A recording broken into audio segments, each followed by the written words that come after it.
मतलब ये कपड़े पहनने में तुझे शर्म आ रही है? ये काम करने में तुझे शर्म आ रही है? क्यों? क्योंकि तेरे दोस्तों में तेरी बेइज्जती हो जाएगी। कौन से दोस्तों की बात कर रहा है तू? ये इन सो कॉल्ड इज्जतदार लोगों की। और उस बाप का क्या, जो पूरी जिंदगी तेरे लिए मरा, और आज जब वो कर्जे में है, मुसीबत में है, तो तुझे काम करने में शर्म आ रही है? उस माँ का क्या, जो तेरी ही बहन की शादी की याद में रात रात भर सो नहीं पा रही है? उस माँ की तुझे कोई फिक्र नहीं हो रही?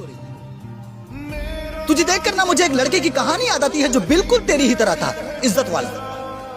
वो अपने दोस्तों में इज्जत पाने के लिए दूसरों से कर्जे तक ले लेता था, लेकिन जब अपने माँ बाप के लिए करने की बारी आती तो वो उनसे पीछा छुड़ाकर भाग जाता था। फिर वो कहते हैं ना कि जिंदगी और मौत का कोई भरोसा नहीं होता है। एक दिन वो लड़का अचानक इस दुनिया को छोड़कर चला जाता है। तू यकीन नहीं मानेगा कि वो माँ बाप जिनसे वो पीछा छुड़ाकर भाग रहा था, वो माँ बाप अपने बच्चे की मौत को बर्दाश्त नहीं कर पा रहे। वो दिन उनके लिए कयामत से कम नहीं था। लेकिन जिन दोस्तों के लिए उसने